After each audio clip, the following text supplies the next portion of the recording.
আন্দোলনকারীদের শরীরে ছররাগুলির টুকরো অস্বীকার পুলিশের। বাহরাইন ও জর্দানে মার্কিন স্থাপনায় ড্রোন হামলা। ইরান ও ইরাকের মধ্যে 4টি চুক্তি ও সমঝোতা স্মারক সই। ইসলামী আন্দোলনের আমির মুফতি সৈয়দ মোহাম্মদ রেজাউল করিম চরমনাই পীর বলেন, জনগণ জুলাই পরবর্তী সময়ে যাদের কাছে দেশের ক্ষমতা দিয়েছে তারা দেশের স্বার্থকে অগ্রাধিকার দিচ্ছেন না। জুলাই সনদ বাস্তবায়ন নিয়ে সরকারের অনীহা প্রমাণ করে তারা দেশের জনগণের পালস বুঝতে ব্যর্থ হয়। শুক্রবার 24 জুলাই দুপুর 12টায় রাজধানীর বাইতুল মোকাররম উত্তর গেটে ইসলামী যুব আন্দোলন বাংলাদেশের 10ম প্রতিষ্ঠা বার্ষিকী সমাবেশে প্রধান অতিথির বক্তব্যে তিনি এসব কথা বলেন। চরমনাই পীর বলেন, ভালো নেতা ও ভালো নীতি ছাড়া জাতির মুক্তি নেই। ভালো নেতা ও নীতির সমন্বয় না হলে দেশের উন্নয়ন, নিরাপত্তা ও সুশাসনের স্বপ্ন কোনোদিন বাস্তবায়ন হবে না। দেশে দুর্নীতি, চাঁদাবাজি, মাদক দূর করার জন্য ইসলামের শ্রেষ্ঠ আদর্শের বিকল্প নেই বলে উল্লেখ করেন তিনি আরো বলেন, কালো বর্ণের লোকের নামে সাদা মিয়া রাখলে যেমন সাদা হয়ে যায় না, তেমনি ইসলামের নাম দিয়ে অনৈতিকতা, উশৃঙ্খলা, ধোঁকাবাজি করলে তা ইসলাম হয়ে যায় না, বরং ইসলামের নামে বিজাতীয় সংস্কৃতি, অনৈতিকতা, অনইসলামিক কর্মকাণ্ড যা হয় তা ইসলামকে কলঙ্কিত করা হয়। তা ইসলামের নাম দিয়ে যদি বিজাতি এবং অনৈতিকতা, উশৃঙ্খলতা, ধোঁকাবাজি, মিথ্যাচার, এটাও কোনোদিন ইসলাম হয় না। যে বাংলাদেশের বিচার আল্লাহর রহমতে আপনাদের দোয়ায় একমাত্র নিষ্কলুষিত যদি কোনো ইসলামের নামক দল নাম থেকে থাকে সে হলো ইসলামী আন্দোলন বাংলাদেশ। আজ পর্যন্ত আমরা আমাদের নীতি আদর্শকে আল্লাহর ফজলে আমরা বিলীন করি নাই। আজকে পরীক্ষিত হয়ে গেছে। তাই যারা ইসলামকে ভালোবাসেন, দেশকে ভালোবাসেন, আমি সকল উদাত্ত আহ্বান জানাবো, আসেন, এদেশে আমরা জন্মগ্রহণ করেছি, এদেশের আমরা সন্তান, এদেশ নিয়ে ভালো মন্দের সাথে আমরা ওতপ্রোতভাবে জড়িত রয়েছি। এদিকে ভারতের রাজধানী নয়াদিল্লির যন্তর মন্তরে ককরোচ জনতা পার্টি সিজেপি বিক্ষোভে ছররা গুলি ব্যবহারের অভিযোগ পাওয়া যায়। দেশটির একটি সরকারি হাসপাতালের প্রতিবেদনে আন্দোলনকারীদের শরীরে ছররাগুলির আঘাতের প্রমাণ মিলে। হাসপাতালটি জানায় 28 বছর বয়সী এক বিক্ষোভকারীর ডান কনুই ও পিঠে পেটেলের আঘাত তথা ছররাগুলির টুকরো পাওয়া যায়, যদিও এ ধরনের অভিযোগ অস্বীকার করে দেশটির পুলিশ। শুক্রবার 24 জুলাই ভারতীয় সংবাদ মাধ্যম এনডিটিভির এক প্রতিবেদনে এ তথ্য নিশ্চিত করা হয়।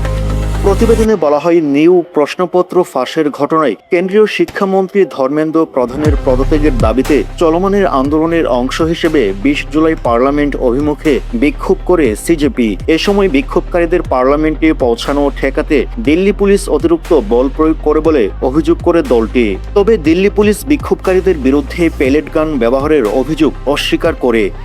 দিল্লির সফদরজং হাসপাতালের এক রোগী কেস সিটে আঘাতের বিবরণে গুলিবিদ্ধ হবার বিষয়টি উল্লেখ করা হয়। এতে বলা হয়, ক্ষতের চারপাশের চামড়া কালো হয়ে যায়, আঘাতের স্থানে ব্যথা রয়েছে এবং চামড়ায় গুলির টুকরো আটকে রয়েছে। অন্যদিকে পুলিশের দাবি, শান্তিপূর্ণ বিক্ষোভকারীদের উপর পুলিশ বাহিনী পেলেট গান ব্যবহার করেছে বলে যে খবর প্রকাশিত হয়েছে তা সম্পূর্ণ মিথ্যা ও বিভ্রান্তিকর।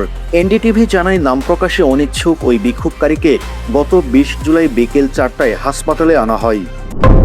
এদিকে ইরানের টানা 13তম দিন ধরে হামলা চালিয়ে যাচ্ছে মার্কিন যুক্তরাষ্ট্র। এর পাল্টা জবাবে মধ্যপ্রাচ্যে থাকা মার্কিন সামরিক স্থাপনাগুলোতে লক্ষ্যবস্তু করে হামলা চালিয়ে আসছে ইরান। এর ধারাবাহিকতায় বাহরাইন ও জর্দানে অবস্থিত মার্কিন স্থাপনায় ড্রোন হামলা চালায় দেশটি। শুক্রবার 24 জুলাই কাতার ভিত্তিক সংবাদ মাধ্যম আল জাজিরার এক প্রতিবেদনে এ তথ্য জানানো হয়। ইরানের সামরিক বাহিনী জানায়, বাহরাইন ও জর্দানে অবস্থিত মার্কিন সামরিক স্থাপনা লক্ষ্য করে নতুন করে ড্রোন হামলা চালানো হয়। ইরানের আধা সরকারি সংবাদ মাধ্যম মেহের নিউজে প্রকাশিত এক বিবৃতিতে দেশটির সেনাবাহিনী জানায়, বাহরাইনের শেখ ইসা বিমান ঘাঁটির জ্বালানি ট্যাঙ্ক, সরঞ্জাম, গুদাম এবং সৈন্যদের আবাসস্থল লক্ষ্য করে ড্রোন হামলা চালানো হয়। সামরিক বাহিনী আরও জানিয়েছে, জর্দানে মোয়াফফাক সালতি আল আজরাক বিমান ঘাঁটি, বিমান হ্যাঙ্গার, রক্ষণাবেক্ষণ কেন্দ্র এবং আবাসন এলাকাগুলোতে হামলা চালানো হয়। তারা সতর্ক করে বলেন, ইরানের স্বার্থের বিরুদ্ধে যে কোনো পদক্ষেপ আঞ্চলিক নিরাপত্তা এবং অর্থনৈতিক স্থিতিশীলতাকেও ক্ষুণ্ণ করবে। এদিকে মধ্যপ্রাচ্য ভিত্তিক মার্কিন সামরিক বাহিনীর সেন্ট্রাল কমান্ড সেন্টকম জানায়, ইরানের সামরিক কমান্ড কেন্দ্র, ড্রোন মজুত কেন্দ্র, যোগাযোগ নেটওয়ার্ক, উপকূলীয় নজরদারি কেন্দ্র এবং সামুদ্রিক সক্ষমতাকে লক্ষ্যবস্তু করা হয়। বাহিনীটি জানায়, এসব হামলার উদ্দেশ্য ছিল ইরানকে জবাবদিহির আওতায় আনা এবং বাণিজ্যিক জাহাজ চলাচলের উপর ইসলামিক রেভলিউশনারি গার্ড কোরের IRGCর হুমকি হ্রাস করা। তেহরান থেকে আল জাজিরার তৌহিদ হাসান জানান, ইরানের কেশম দ্বীপে বিস্ফোরণের খবর পাওয়া যায়, পাশাপাশি খুজেস্তান প্রদেশের রাজধানী আহবেজ বিস্ফোরণের শব্দ শোনা যায়। ইরানের আধা সরকারি সংবাদ মাধ্যম জানায়, খুজেস্তানের অপর প্রান্তের আন্দিমেশক ও উমিদিয়া শহরেও মার্কিন ক্ষেপণাস্ত্রের হামলার খবর পাওয়া যায়।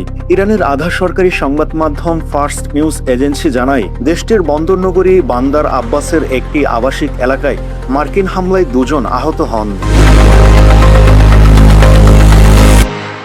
দ্বিপক্ষীয় সম্পর্ক আরও জোরদারের লক্ষ্যে ইরান ও ইরাকের উচ্চপদস্থ কর্মকর্তারা 4টি সহযোগিতা চুক্তি ও সমঝোতা স্মারকে স্বাক্ষর করে। ইরাকের প্রধানমন্ত্রী আলী ফালাহ আল জাইদ তেহরানের সফরকালে দুই দেশের শীর্ষ নেতাদের উপস্থিতিতে এই 4টি সহযোগিতা চুক্তি সমঝোতা স্মারক স্বাক্ষরিত হয়। স্বাক্ষরিত নথিগুলো হলো পণ্য পরিবহনের সড়ক পরিবহন চুক্তি, খুসরাবি খানাইল বাগদাদ রেলপথ নির্মাণ সংক্রান্ত সমঝোতা স্মারক, তেহরান ও বাগদাদকে সিস্টার সিটি ঘোষণার সমঝোতা, সরকারি ব্যবস্থাপনা প্রশিক্ষণ ও মানব সম্পদ উন্নয়নের বিষয়ে সমঝোতা স্মারক।